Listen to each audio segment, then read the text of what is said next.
sepi sedikit jam 4 sore ketika Arkatama memasuki pekarangan rumahnya. Hari ini pekerjaan di kantor tidak begitu banyak sehingga ia bisa pulang lebih awal. Biasanya sekitar maghrib baru ia bisa pulang ke rumahnya.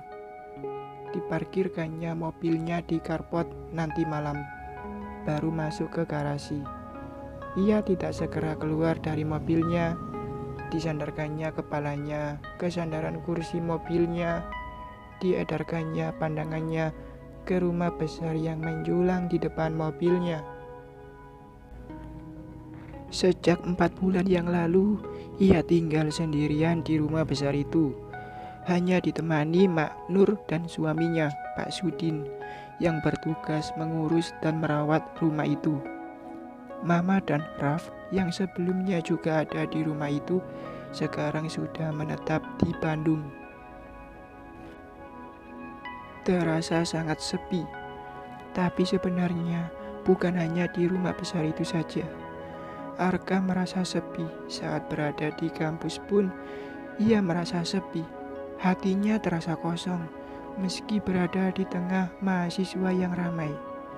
Biasanya ia penuh semangat mengajar, dan begitu selesai ia bergegas ke kantornya. Karena di kantornya sudah menunggu sang pujaan hati, Kirana. Saat Arka datang, setelah selesai mengajar di kampus, Kirana sudah menyiapkan makan siangnya, minumannya, serta potongan-potongan buah. Terkadang Arka bermanja-manja minta disuapi oleh kekasih yang juga menjadi asistennya di kantor. Sambil disuapi makan, sambil Arka iseng menjahili Kirana. Kadang-kadang ia mencuri cium di pipi kekasihnya itu. Ia senang kalau Kirana mengomelinya, atau kadang-kadang sampai ngambek tak mau menyuapinya lagi. Kalau sudah begitu, maka Arkalah yang akan menyuapi gadis itu, membujuknya agar tidak ngambek lagi. Kalau kamu masih ngambek, aku gendong dan aku bawa ke ruangan karyawan. Mau jadi tontonan karyawan lainnya. Seperti itu selalu Arka mengancam Kirana. Kalau sudah begitu, Kirana akan mencubit lengan atau pinggang Arka. Agak sakit tapi nyandu. Masa-masa itu sangatlah indahnya. Tapi sekarang kamu di mana, Nana? Aku sudah mencarimu kemana-mana, tapi kamu bak raib di telan bumi. Kamu meninggalkan aku begitu saja. Apa salahku padamu? Kalau kamu ada masalah, mari kita bicarakan. Jangan pergi sendirian dengan membawa masalah. Untuk apa aku menjadi kekasihmu? Kalau saat kamu ditimpa masalah, kamu tidak datang padaku agar kita bisa menyelesaikannya bersama-sama. Arka mengusap wajah dengan kedua tangannya. Belum terpikirkan olehnya akan mengapa di rumah nanti untuk mengusir sepinya. Dikemasinya barang-barangnya yang tadi ditaruh di jok mobil. Ia segera keluar dari mobilnya. Assalamualaikum. Seperti biasa, setiap masuk ke rumah ia mengucapkan salam. Kadang ada Mak Nur atau Pak Sudin yang menjawab salamnya. Kadang salamnya melayang di bawah angin lalu tanpa ada yang menjawab. Waalaikumsalam. Bukan suara Mak Nur. Arka mengernyitkan keningnya. Ada siapa di rumah? Sudah pulang kamu, Nak? Mama muncul dari ruang keluarga. Mama. Arka langsung mencium tangan mamanya, lalu merangkul bahu mamanya, melangkah masuk ke ruang keluarga. Rupanya di sana ada papa juga. Ia langsung mencium tangan papanya. Mandi dulu kah? Habis itu kita minum teh sama-sama. Mama dan papa kangen sama kamu. Arka melayangkan ciuman di pipi mamanya sebelum melangkah ke kamarnya di lantai atas. Tak butuh waktu lama, ia sudah turun kembali dengan mengenakan pakaian kasual, celana selutut dan kaos lengan pendek. Wajahnya segar habis mandi. Mama dan Papa sudah menunggu di sofa ruang keluarga. 2 cangkir teh serta beberapa cemilan sudah tersedia di meja. Ada batagor Bandung kesukaan Arka yang tadi dibawa mamanya dari Bandung. Mak Nur datang membawakan segelas jus buah untuk Arka. Sejak bersama Kirana, Arka terbiasa minum jus buah. Dulu Kirana selalu membuatkan untuknya setiap ia bertandang ke kosan Kirana. Lalu semenjak Kirana menjadi asisten di kantornya, maka hampir tiap hari ia minta Kirana membuatkannya jus buah. Yang paling ia suka jus guava, jambu batu warna merah. Lucu memang, di ruang kerja direktur ada juice untuk membuat jus.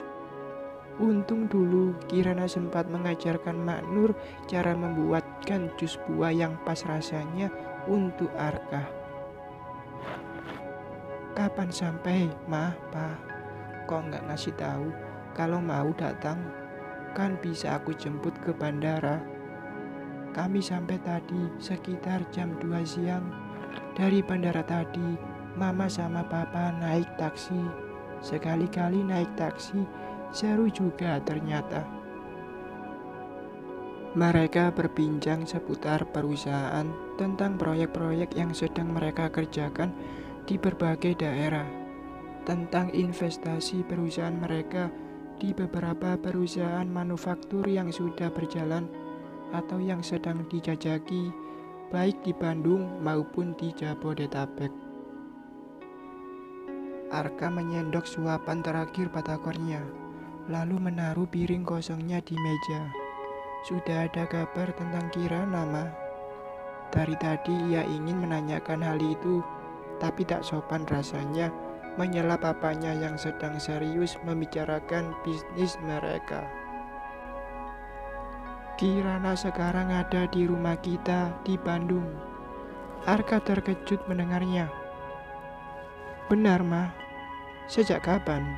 Bagaimana Kirana bisa diketemukan? Apakah kondisinya baik-baik saja? Arka bertanya tak sabar. Rasanya bahagia sekali mendengar kabar itu. Rasanya ingin segera berangkat ke Bandung untuk menemui kekasih yang sudah sangat dirinduinya itu. Mama menceritakan pertemuan papanya dengan Kirana di Karawang dan membawa Kirana pulang ke Bandung. Dia sehat dan baik-baik saja kan, Ma? Sungguh tak terkira girangnya hati Arka mendengar kalau Kirana sudah ada di rumah mereka di Bandung. Mama mengangguk. Besok pagi aku ke Bandung, rasa tak sabar ingin bertemu Nana. Alhamdulillah, terima kasih ya Allah. Engkau kembalikan kekasihku yang hilang. Berarti pernikahan kami yang sempat tertunda dulu bisa dilaksanakan secepatnya. Aku tak mau ditunda atau gagal lagi, Ma.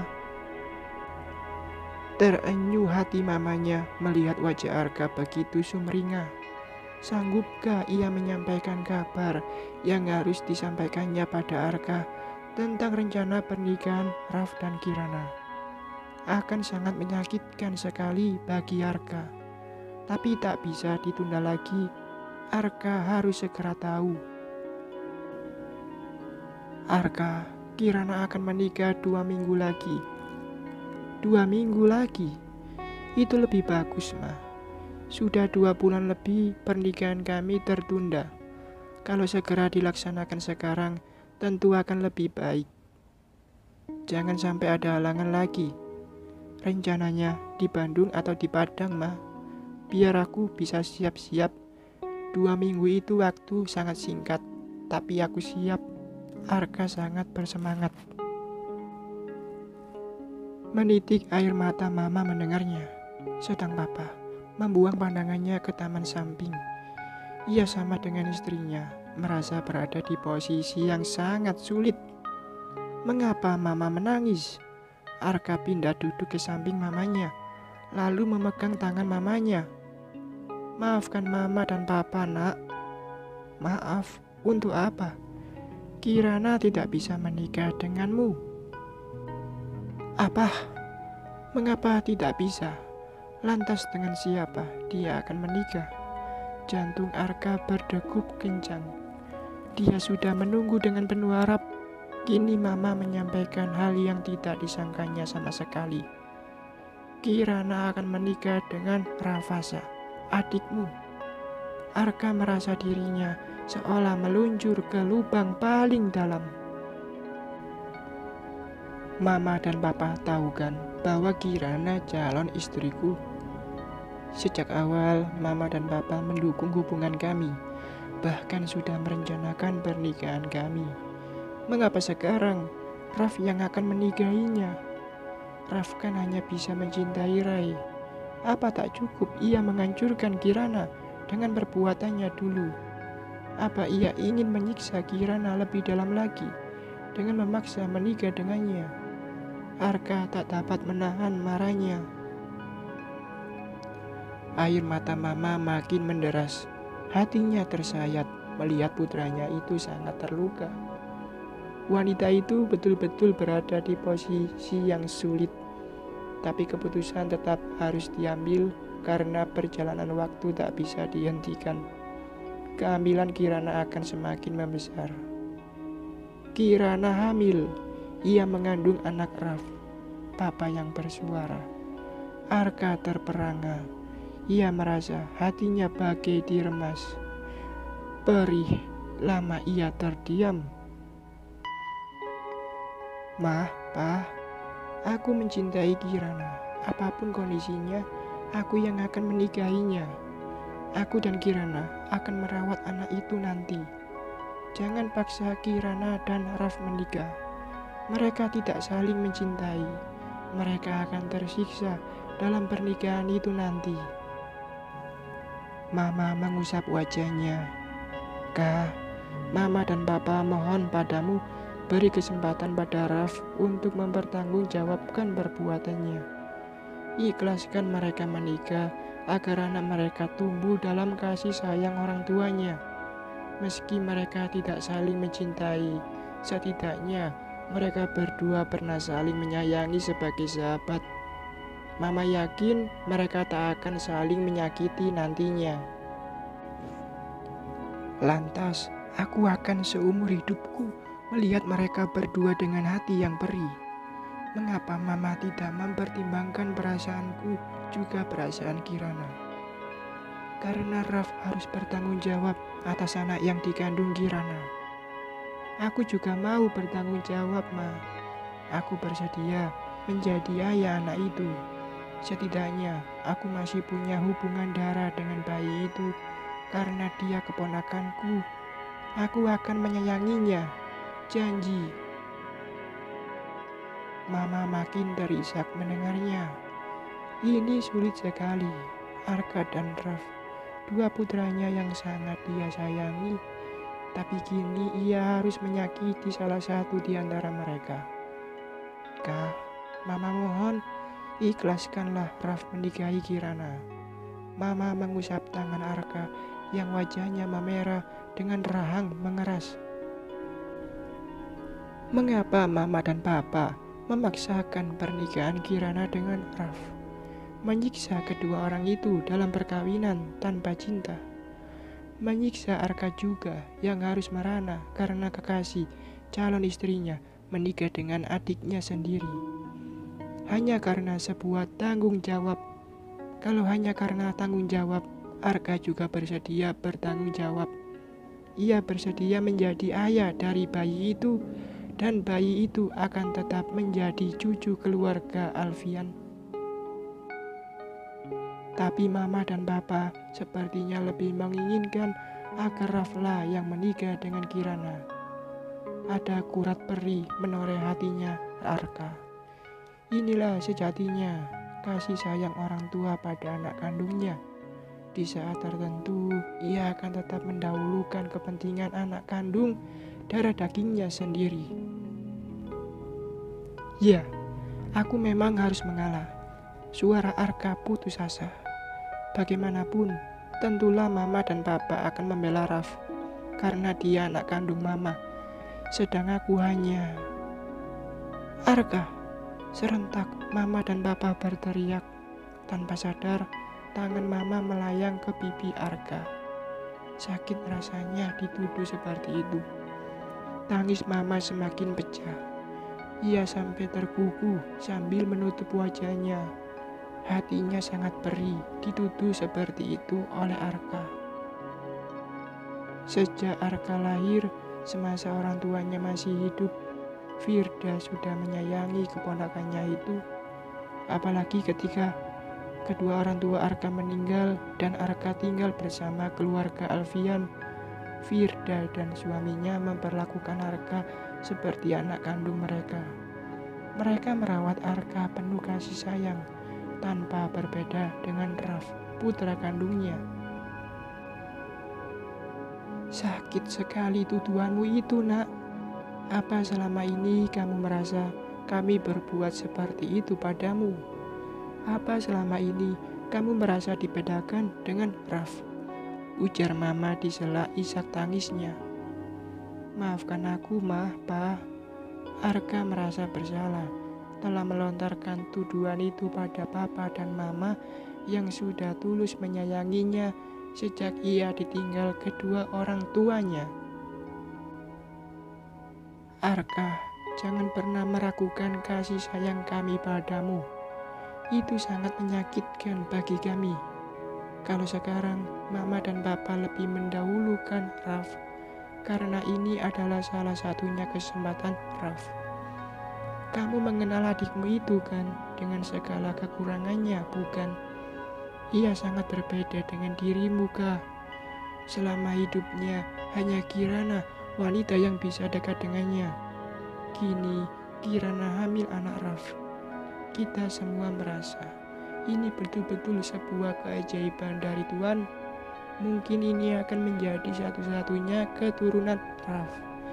Ini pula mungkin jalan dari Tuhan agar Raf bisa melupakan Rai.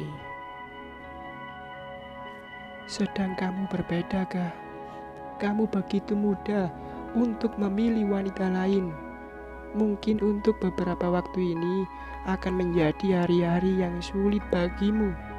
Tapi mama minta kamu membuka hati untuk wanita lain. Lupakanlah Kirana, ikhlaskan ia untuk adikmu. Mama doakan semoga kamu segera mendapatkan pengganti Kirana. Sakit, perih, itulah yang dirasakan Arka. Ia sangat mencintai Kirana. Mereka sudah menjalani hari-hari yang sangat indah selama setahun lebih. Kini, ia harus melepaskan kekasihnya itu untuk adiknya sendiri dan akan melihat mereka seumur hidupnya. Walau seandainya suatu waktu nanti Arka memilih seorang gadis untuk pendampingnya, Kirana tetap tak akan terlupakan. Ia punya tempat tersendiri di hati Arka. Bersambung.